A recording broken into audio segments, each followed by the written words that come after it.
to climb to new heights, a new air to breathe. I'm a brick, I'm a wall, I'm a fighter, 'cause I don't break when I fall. Yeah, I rise again and stand up to the ones that bring me down. When they try to keep me out, I fight for what I believe and stand up, 'cause there's nothing I can't take. I get stronger. The all-night queen is on. Welcome, Tanya. Stand up for the ones who can't stand up. We gotta take a chance. Stand up, yeah, hand in hand. Stand up. I will stand up to the ones that bring me down. Yeah, I will stand up and fight for what I believe. Stand up when they try to keep me out, 'cause I gotta stand up to the fires in front of me. Stand up for the ones that stand alone.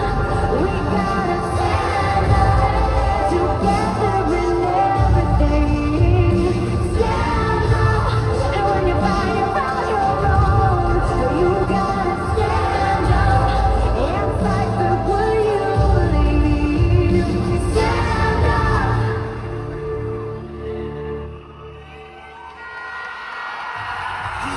Ladies and gentlemen, please welcome Miss Tanya Morales!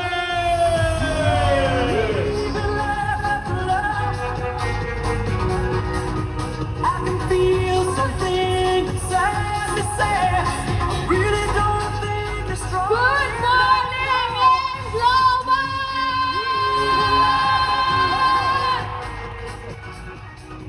I can feel something inside. Thank you so much. Thank you. Grabe. Thank you so much. Unang-una po, I'm so, para akong nasa Cloud9 right now, but I'm so excited to share my story today to whoever who needs to hear this, whoever na nandyan ka ngayon, nakaupo ka, and kailangan mong marinig yung kwento ng katapangan na to, and kailangan mo ng dose of bravery tonight. Congratulations kasi nandito ka and you are hearing inspiration. Napakagaling ng mga nag-share kanina. And right now, I'd like to share my unique story. Again, I am Tanya Morales, and well, it all started with a dream bigger than myself. Kasi I started po na I'm a registered nurse by profession. Galing ako sa family of business people. But then, I chose to do this business kasi there was a time in our life, especially since I came from a broken family, I lived with my mom, and there was this painful moment that we experienced na bankrupt yung family namin. And you know what? One thing I realized in life, yung mga painful moments pala natin, is something that we have to be grateful for. Just like in my life, I'm so grateful for that moment kasi doon ako nagkaroon ng prinsipyo bilang babae na hindi pala pwede na iasa ko yung buhay ko, yung future ko sa kamay ng ibang tao. Not even my parents, nor my partner. And kaya naman, when I was presented this opportunity, as a professional po, I was skeptic before. But then, nung nakita ko, I got so inspired kasi may mga high school grad, grade 1, grade 2 lang yung natapos, humble profiles.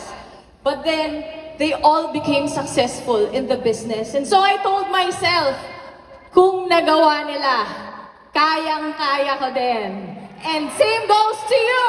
Kung nagawa namin, kayang-kaya mo din! And so I started. Wala po akong pera nung pinakita sa akin yung opportunity. Ginawa ko ng paraan overnight.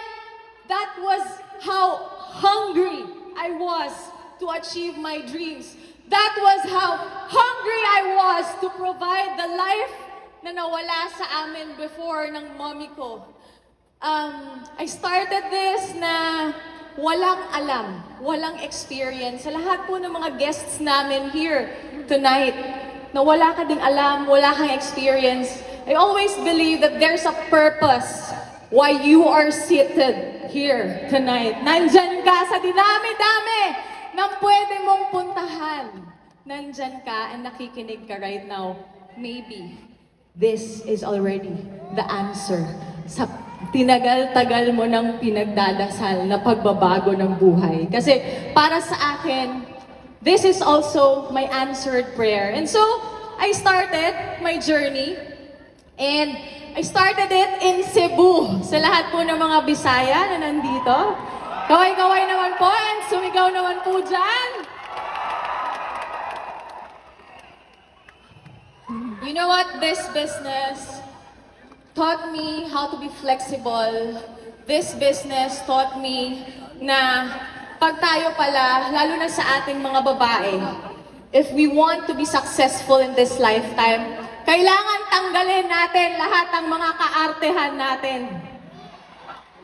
And kailangan natin na mag-humble down and kailangan natin na tanggalin lahat ng mga alam natin sa labas. Kasi kung yung mga alam natin na yan, hindi naman tayo ginawang successful yan. Well, kailangan nating matuto ng mga bagong bagay. And you know what? Lahat pala sa buhay natututunan. Yun nga lang, hindi lang natin napag-aralan papaano yumaman. But you know, in this business, good news is, walang pinipili kahit sino ka man. Kayang-kayang pag-aralan papaano yumaman. And so, what happened to me, after 2 years of doing the business, I became part of the Millionaires Club and I was able to buy my first car. It's a Toyota Fortuner. You're very blessed. Ask me why. Kasi po, kami when we started doing the business on field. The conventional way of network marketing, but ngayon, may mga yumayaman in 6 months time, 1 year time. Why? It's because the advent of online.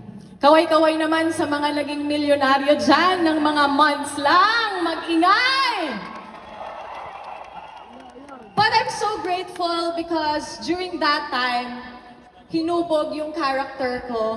It's not about the million. It's not about just the first million. It's not about just the first car. It's about the person that I've become in the process.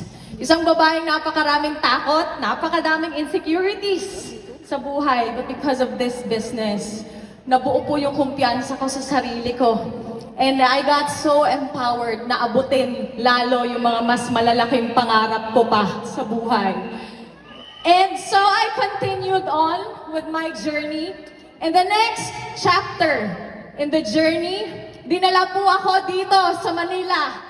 Ang Bisaya nakipagsapalaran dito sa Manila. And I know marami po dito na Bisaya ka, you migrated here. And I am so grateful for this journey. Up until now, it's been 8 years that I've been here in Manila. And dito ko naranasan na mas palalimin yung salitang family. Dito ko natagpuan yung mga tao na willing akong tulungan, dapaan, mahalin, kahit na wala akong mabigay, kahit na kulang ako sa tiwala sa sarili, kahit na wala silang kikitain sa akin, but then I felt the genuine love, I felt the genuine care. Thank you so much, J-Lim Project. Thank you so much, Project High. I will never be where I am right now if hindi dahil sa inyo. And because of this business, I've been to a lot of countries.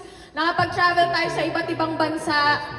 And, ayan, Nakabili tayo, when we started here, nagko-commute lang tayo. Nakabili tayo ng second car natin, which is a brand new Ford Mustang.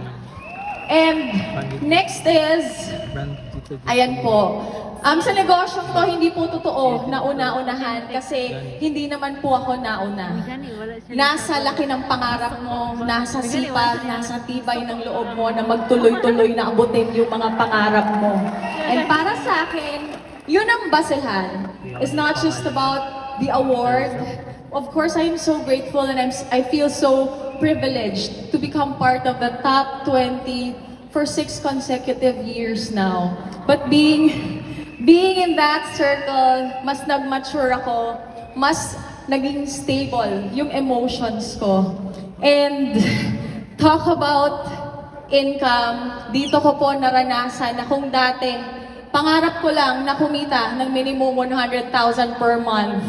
But then years after, nagdoble, nagtriple, nag-times 10, hanggang sa nag-times 20 po yung income natin. And take note, pinangutang ko lang yung pang-start ko dito. And, of course, I will never forget to thank the people behind my success. My RIE family, thank you so much sa pagmamahal, sa tiwala, sa support na I may be standing here tonight alone, but I represent 10,000 of people just like me na nangangarap and tinutuloy-tuloy yung pakikipaglaban sa mga pangarap. Dati pangarap lang namin makapag-create ng maraming milyonaryo, ngayon nangyayari na po. Dati pangarap lang namin na makapag-travel sa iba't ibang bansa together and ngayon nangyayari na. And we are just starting. And I will never forget my first why. Sa lahat ng mga nandito, alam ko tayo mga Pilipino, makapamilya talaga tayo. And I did this business mainly for my mom. Kasi nakita ko sometimes the world is so cruel pala, lalo na pag wala kang pera. Okay lang na ako masaktan. Okay lang na ako murahin. Pero yung makikita ko na mumurahin yung nanay ko, yung makikita ko na duduruin yung nanay ko, yung nasasaktan yung nanay ko, that lit a fire inside me. Nasabi ko sa sarili ko, when I have the chance to really earn my own money, sisiguraduhin ko na magpapayaman ako because I am not gonna see that sight again. Hindi ko i-allow na makikita ko ulit yung ganon na sitwasyon sa mommy ko. And because of this business, yung mommy ko po is a spoiler. Spoiled kami ng kapatid ko.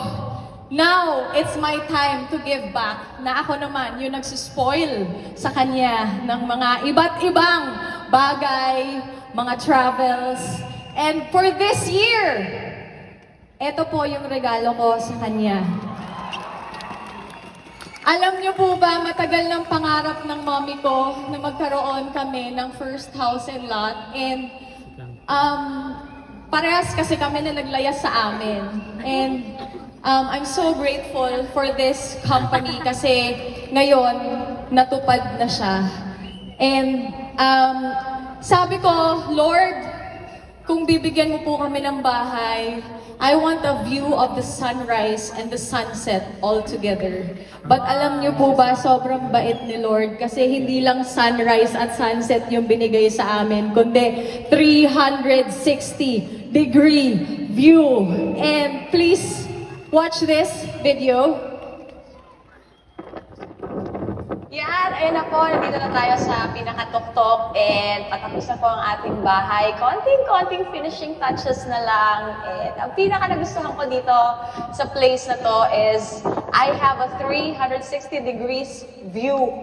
Nakikita ko po yung buong Metro Manila. And syempre nakikita din natin ang Sierra Madre. Kahit hindi pa ako nakakapunta dyan, pero nakikita ko siya dito sa bahay na to. And of course, yan, may view din tayo ng Laguna de Bay. Amazing. And napakasarap po ng hangin. Napaka-fresh ng dampi ng hangin dito. I'm so excited to finally live here. Palakpakan naman po natin in Global! Thank you so much in Global for making this possible.